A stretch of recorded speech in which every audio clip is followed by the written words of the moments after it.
Assalamualaikum warahmatullahi wabarakatuh. Perkenalkan, nama saya Nur Hamidah. Saya apoteker di Puskesmas Bontang Utara 2. Pada kesempatan kali ini adalah bulan November. Di bulan November itu kita ada yang namanya bulan awareness antimicrobial resistance. Jadi kita itu sadar atau waspada lagi terhadap yang namanya resistensi antimikroba. Nah, antimikroba itu apa sih? Salah satunya adalah antibiotik, antivirus, anti jamur. Contohnya tuh antibiotik. Jadi kalau antibiotik itu digunakan dengan tidak semestinya, itu bisa menyebabkan resistensi. Apa itu? Nanti saya jelaskan ya.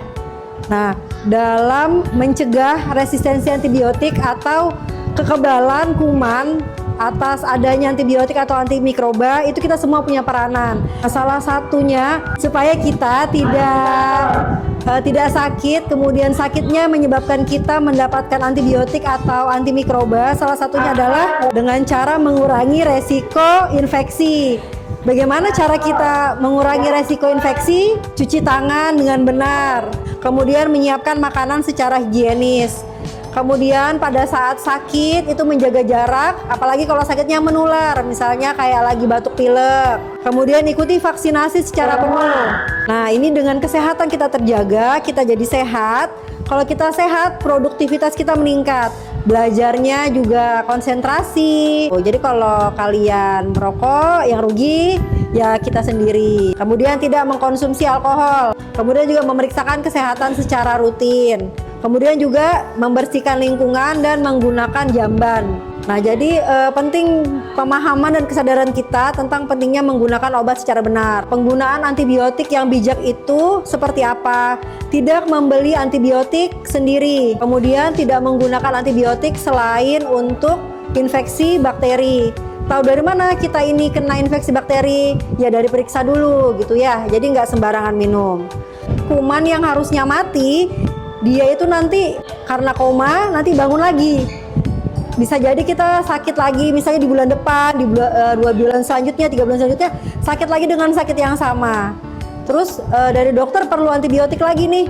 Ketika kita minum antibiotik yang sama, misalnya antibiotik A, itu kumannya sudah nggak mempan lagi, udah nggak bisa lagi dibunuh oleh antibiotik itu. Akibatnya kita perlu antibiotik yang bisa jadi harganya lebih mahal atau dosisnya lebih tinggi.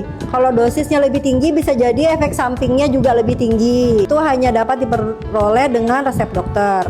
Batuk pilek biasa itu tidak perlu antibiotik karena kebanyakan batuk pilek yang kita derita itu adalah karena infeksi virus. Jadi kalau kita istirahat yang cukup, makan yang cukup, minum air putih yang banyak, makan sayur dan buah, itu kita bisa sembuh sendiri. Nah, ini saya tambahkan cara cerdas menggunakan obat supaya ketika kita memang perlu obat, dapat obat, kita tidak dapat efek yang merugikan dari obat, bisa menggunakan obat dan mendapatkan efek yang optimal. Diperhatikan, kalau kita berobatnya dapat resep tuh biasanya ada etiketnya. Di label obatnya tuh ada tulisan obatnya apa, khasiatnya apa, cara minumnya, berapa kali sehari, habis makan kah, sesudah makan, itu biasanya ada keterangannya semua.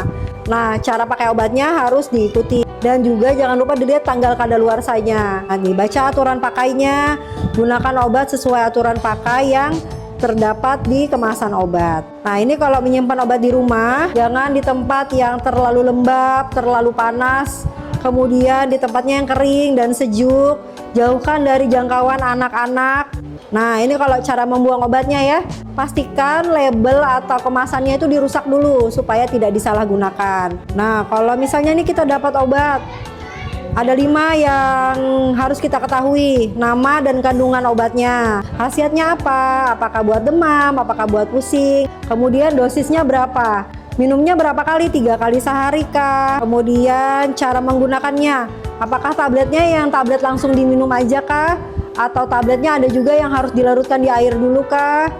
Jadi harus diperhatikan dulu cara menggunakannya dan apa efek sampingnya. Nah, ini kalau teman-teman misalnya nih perlu informasi obat atau mau tanya-tanya soal obat, bisa scan barcode. Sudah pada bisa scan barcode kan?